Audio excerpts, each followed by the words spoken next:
안녕하세요. 신장내과 전문의 선생님들, 그리고 투석실 간호사 선생님들을 위해 오늘 저희가 좀 깊이 파고들 내용을 준비했습니다.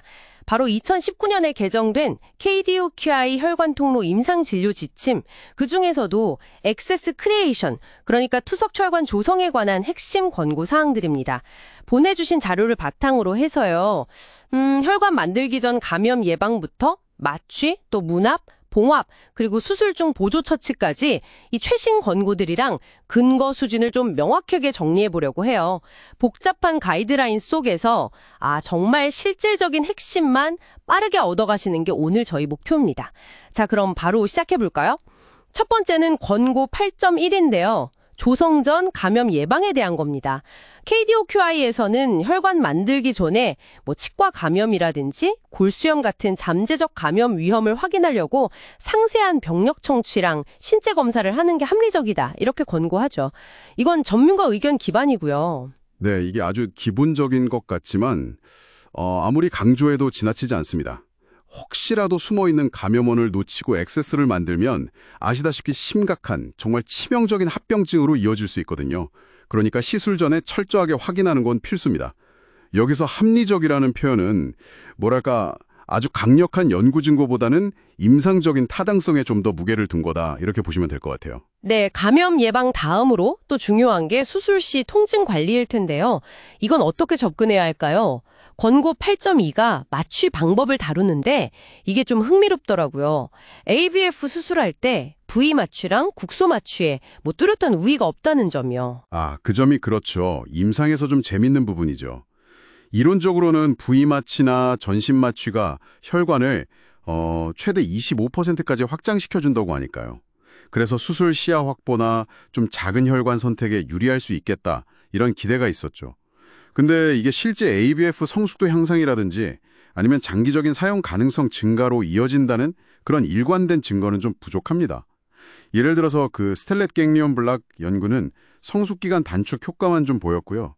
또 브라키알 플렉시스 블록 연구 결과는 AVF 위치, 그러니까 레디오세팔릭이냐 브라키오세팔릭이냐에 따라 결과가 또 달랐어요. 위치에 따라서도요? 네. 그래서 KDOQI는 결국 치술자의 경험이나 환자 상태를 고려한 임상적 판단에 맡기는 게 좋겠다, 이렇게 제안하는 거죠. 조건부 권고고 근거 수준은 낮거나 중간 정도 됩니다. 그렇군요. 그럼 이제 수술 기법 자체로 좀 넘어가 볼까요? 권고 8.3은 혈관을 잇는 방식, 즉 아나스토모시스 형태나 방법에 대한 건데요. 어떤 특정 형태나 예를 들면 클립을 쓸지 봉합사를 쓸지 이런 방식을 특별히 선호할 만한 근거는 아직 부족하다. 이것도 전문가 의견이네요. 맞습니다. 문합부주의 협착, JAS라고 하죠. 적스타 에너스토마릭 스테노시스. 이게 혈류 역동성이랑 관련이 있다는 건 잘 알려져 있잖아요. 근데 어떤 문합 방식이 이걸 확실히 줄여준다, 이런 증거는 아직 부족한 거죠. 레다술기, Radio Artery Deviation and Reimplantation, 이게 단기 1차 개통성에는 좀 이점이 있다는 보고도 있긴 합니다만 아무래도 라디오 아터리를 희생해야 하고 또 장기적인 합병증 우려도 있어서 KDOQI에서는 아직 좀 신중한 입장입니다. 그렇군요. 네, 여기서 오히려 중요한 건 문합 방식 자체보다는요, 특히 좀 비만하신 환자분들 같은 경우에 혈관이 너무 깊지 않게 위치하도록 만들어주는 것, 그리고 필요하면 표제화, 슈퍼피셜라이제이션 수술을 고려하는 게 실제 천자에는 더 중요할 수 있다. 이 점을 강조하고 싶네요. 네, 그게 더 실질적인 문제일 수 있겠네요. 문합부 봉합법에 대한 권고 8.4도 비슷한 결론이더라고요. 연속 봉합 컨티뉴어스 슈처이냐 아니면 단속 봉합 인터럽티드 슈처 또는 클립 사용이냐, 이걸 두고 개통성이나 합병증 면에서 어느 한쪽이 명확히 더 낫다, 이런 근거가 부족하다는 거죠. 이것도 전문가 의견 기반이고요. 네, 이론적으로는 단속 봉합이 혈류에는 좀 더 유리할 수 있지 않나, 이런 가설이 있었죠. 그렇지만 VCS 클립이나 유클립을 프로렌 봉합서랑 비교했던 무작위 연구들을 보면 6개월 개통률에서 통계적으로 유의미한 차이를 보이진 못했어요. 대규모 후양 연구에서 클립이 약간의 이점이 관찰된 경우도 있긴 하지만 그 차이가 임상적으로 아주 크다고 보긴 좀 어렵고요. 오히려 단속 봉합은 시간이 지나면서 문합부가 좀 늘어날 수 있다, 이런 이론적인 우려도 제기되거든요.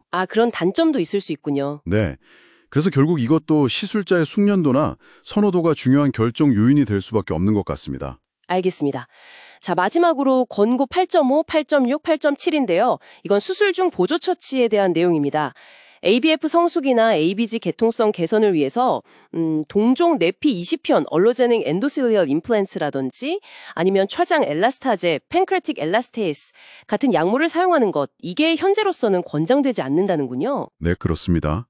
관련 임상시험 결과들이 좀 기대에 미치지 못했습니다. 위약하고 비교했을 때 뚜렷한 효과를 입증하지 못했거든요.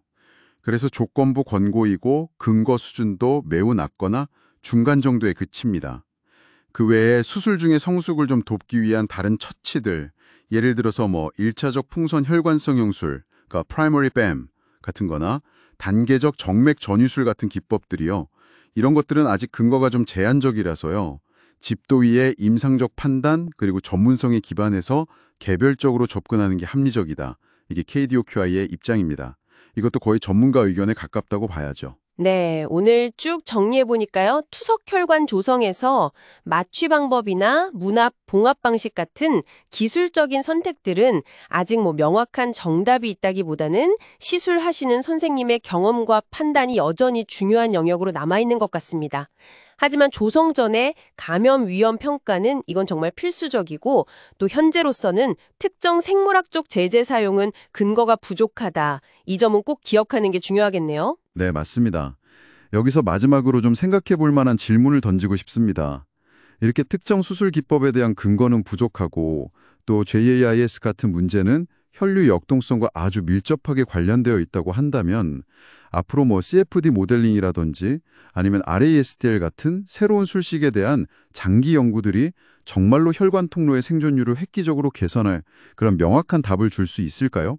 아니면 여전히 기본적인 수술 원칙 준수나 환자 요인 관리가 더 중요하게 남을까요?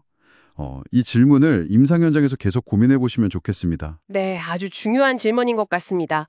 오늘 저희와 함께 KDOQI 가이드라인의 핵심 잘 짚어주셔서 감사합니다.